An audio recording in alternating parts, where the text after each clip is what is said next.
Everybody chill. Okay? Just chill. It's alright. We're only down a percent and a half or something. It's fine. We'll get through it. It's, even if it were $200 barrel oil. I know it's not great, but you know what? This is short-lived. You can, maybe, not take the road trip this weekend. It'll be okay. And in the end, it'll be much better. By the way, you can still invest. So with 76 Research, take a look at our 3 portfolios. You want to invest, right? By the way, when things are going down, that's the time to do that. 76research.com, my company. I'm running with my colleague there, a brilliant stock picker who spent many years on Wall Street, managing funds, and we have some great ideas, clearly. Just look at the performance there. I want to get to another story that's important right now. I think we should just, I have so much to talk to you about because, gosh, this guy, Mandami, the disaster that Mandami is, there's calls now for him to be deported. And there's some there. I went and did some digging, guys, and what I found is going to shock you. And I'll just tell you this, Congressman Randy Fine, Congressman Andy Ogles, they are onto something, and the DOJ, Pam Bondi, wake up and start looking into this, because there's no way this guy should have been given citizenship in the first place.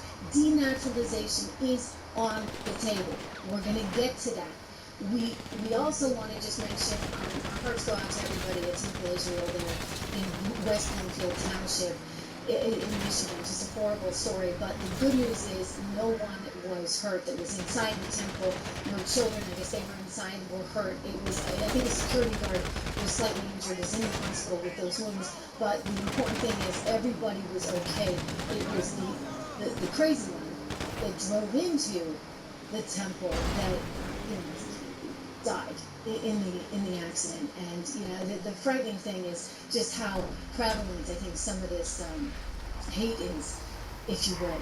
Meanwhile, we've got a report out today that the Iran Supreme Leader is reportedly in a coma.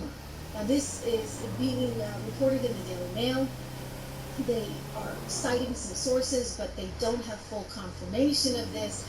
It's a little peculiar because he spoke today, but he didn't really speak. He had somebody read a statement for him on Iranian state TV. So this is the story that they're running. Ayatollah in a coma, Iran's new supreme leader. Don't forget, this is like number 3. The first one we took out, the second one we took out, and this one apparently we landed in a coma. If you're to believe these media reports, again, this has not been independently confirmed. This is just being reported in the Daily Mail. The airstrikes hit Khamenei's son, and he, as a result, lost a leg. And they also say that there's this question right now as to who's running Iran. I've had the same question myself.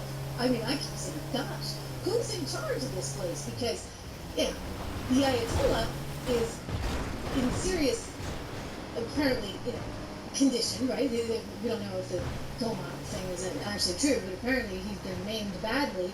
The suspicion is that he also was hit in the attack that took down his dad, or in the attack that took down the second one. So we're wondering about that. And then he comes out with a statement, but the statement doesn't actually. The leader of the Islamic Republic, in their first public speech, addressing the great nation of Iran and the great fighters of Iran. The great fighters of Iran, blah, blah, blah. So he's doing this sort of rah, rah, rah thing. And he's got this Iranian woman on state TV reading the whole thing. The statement says, and I'll go through it for you, the Iranian leader who took over for his dad said, quote, "We are not the enemy of the countries around us. We are only targeting the basis of those Americans." Okay, so the American is a big bad American, right? We don't really mean to do harm to you, Saudi Arabia, Qatar, or anywhere else over there. No. We just want to take out the Americans. That's, I don't think, totally going to fly, because none of those countries really appreciate what's going on. But they're trying to divide and conquer, right? Let's divide. Let's have a wedge. And so it's really America's fault. It's not your fault. It's America's fault. And so this is part of what this statement has been. But you got to ask yourself, if you're the new leader, what are you doing? Holed up in a hospital. Apparently, again, I want to say that this is the Daily Mail's report. I love the Daily Mail. I'm going to go over there for today, but I want to qualify it because it's not been confirmed elsewhere. But the belief is that he's in this historic quarter there in Tehran, in the Sina University Hospital, and he's being attended to there. I have to say this, listen, if we're doing okay, And it seems to me we're doing okay. We've got 5,000 strikes, we've taken out 5,000 targets. We apparently, according to some sources, have a new Ayatollah in a coma, or at least heavily, heavily maimed and wounded. Then why is it that you have all the media establishment and all of the Democrats lining up to take shots at Donald Trump right now? I mean, it's like the whole world is against him. I couldn't believe it. I was looking at the media reports today, and it was like, whoa. I mean, they're just all ganging up. I can't even fit them all on the screen. I mean, oil stocks. Right? Oh, you would think the market had just tanked 5-6% instead of down, what, 1%? They're running it all day long, having a little field day. Of course, Mike hates Donald Trump. He's almost it's not I used to work there. I've told that story before here on the show, but yeah, Mike does not like Donald Trump at all. He still can't believe that Donald Trump's president and he's not. So Bloomberg's going to town. You get the New York Times, which you know cannot stand Donald Trump. So they're like, well, this is our moment in the sun. We're going to run this all day long. We're going to scare the H-E-double-L out of every American citizen so that they really, really know Donald Trump is that guy. And then, you look at the headlines. How Hegseth came to see moral purpose in war as weakness. What? Iran's frantic attempt to save its ships before the torpedo attack. It's as though the New York Times is on Iran's side. Right? I mean, that's what it looks like. For goodness sakes, oil shock from Iran, war grips the global economy. Guys, get over it. It's not that bad. I mean, $100 oil, we can withstand a lot. You'd be surprised. You would be surprised. Just look at what Joe Biden did to us. I mean, we had, 9.6% inflation in a month? I think we can handle.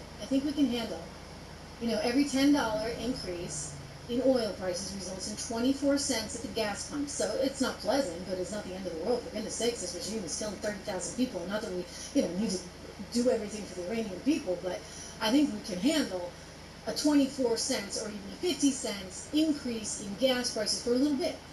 And it will be for a little bit. But no, not according to the New York Times, the Wall Street Journal, Bloomberg, Washington Post, every major publication. This one, I was like, gosh, I mean, they've even got Joe Rogan on board. And Joe Rogan says Trump supporters feel betrayed by Iran war. Do you feel betrayed? I don't think we do.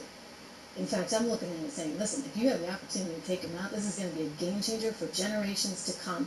If we can do a real transition here, that's a big deal. You got Georgia Maloney, Trump's friend in Europe, seeks distance on Iran, they write. War with Iran puts further strain on America's pessimistic farmers. I mean, you just go right down the line. I'm like, come on. And then I'm looking at CNN, and MSNBC, I mean, I gotta tell you guys, I was really disappointed here because even Fox Business, where I used to work, my friend Stu, I'm like, Stu, what are you doing? Like, this doesn't seem right to me because I know I'm not doing this, the president, but he's like Armageddon as well. Listen to him. Houston, we have a problem. Remember that famous line from Rescue of Apollo 13? Well, you could apply it now. Houston, we have an oil problem. Yeah, we do.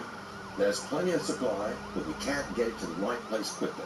Iranian drones and missiles have scared the world's oil tanker operators from sailing through the Straits of Hormuz. 20% of the world's oil is bottled up in the Gulf.